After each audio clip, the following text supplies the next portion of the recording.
lorsque Cyril Bataler, directeur des Technology Labs d'Accenture à Sophia Antipolis, présente à l'avocat spécialisé Alain Bensoussan toutes les possibilités offertes par la biométrie de pointe, la rencontre s'annonce forcément riche en enseignements. À l'aide de cette puce, on va pouvoir faire une reconnaissance faciale et automatiser le contrôle frontière. Donc on glisse son passeport, la porte s'ouvre. La police des frontières a accès à l'application en temps réel. Voilà, ils utilisent ça pour superviser les activités. Donc le système de portail automatique ne remplace pas les gardes-frontières, mais leur donne les moyens de superviser plusieurs contrôles frontières en parallèle. Comparaison faciale, aspect visuel du passeport, mais également recherche des fichiers gouvernementaux, la biométrie autorise de nombreux contrôles instantanés, des technologies qui questionnent le droit, selon Alain Bensoussan. Mais derrière une application aussi super que celle-ci, il y a quand même une interrogation pour les hommes de liberté, c'est que la reconnaissance faciale qui est aujourd'hui disponible, elle reste dans le système informatique, cette fois-ci du passager frontière, et permettrait demain une autre recherche sur les photos effectuées. Donc quelque part, il faudrait cloisonner ces applications. Quand le passager suivant vient, ou même quand le passager est sorti simplement, les photos sont effacées et le suivant vient.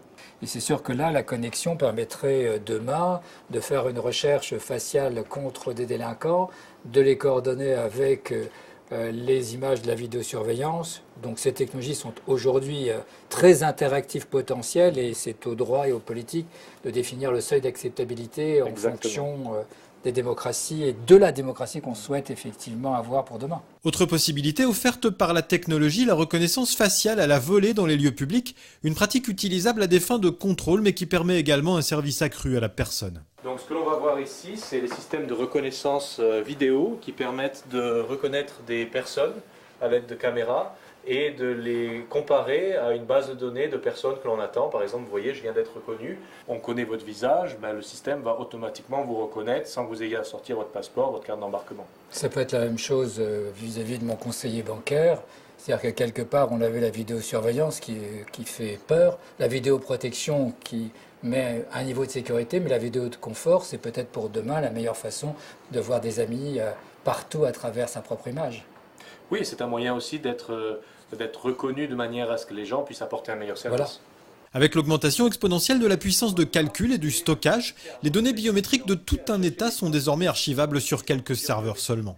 Ici, on a un système de 9 serveurs, qui sont des serveurs classiques que l'on trouve sur le marché, ils ne sont rien de spécial, qui contiennent 20 millions d'identités biométriques. 20 millions, ça veut dire quoi? Ça veut dire que si j'en mets deux autres, on a toute la France pour l'ensemble de la biométrie? Exactement, avec des informations biographiques, de la reconnaissance faciale, enfin une image du visage, des empreintes digitales, 4 ou 10 empreintes, et les 2 iris aussi.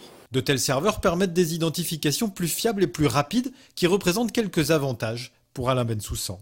La biométrie en utilisant à la fois reconnaissance faciale, reconnaissance d'empreintes digitales et iris, en combiné, on arrive à des certitudes d'identité qui sont très très élevées et aussi des vitesses de matching et de recherche d'identité qui sont très rapides.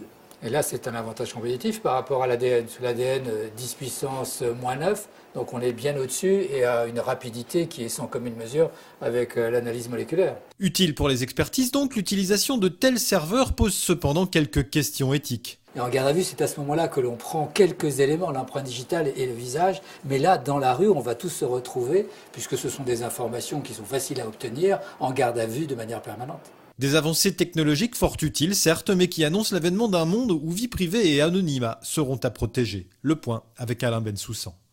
La biométrie, technologie nouvelle, est déjà régulée par le droit. L'utilisation de la biométrie est soumise à la loi informatique fichier liberté, la loi de 78 modifiée de 2004, c'est-à-dire la régulation de la vie privée. Aujourd'hui, on ne peut utiliser un système biométrique que si on a une autorisation de la Commission nationale informatique et liberté. Cette autorisation, elle est donnée dans des cas limités, uniquement la protection en matière de sécurité. Pour le reste, la biométrie de confort, aujourd'hui, elle est trop dangereuse pour utilisation généralisée. Entre les deux, biométrie de confort et biométrie de sécurité, il y a la biométrie qui est utilisée en milieu professionnel. C'est possible pour les biométries qui ne laissent pas de traces, c'est-à-dire non pas les biométries d'empreintes digitales, mais les biométries de marquage des veines ou de reconnaissance palmaire.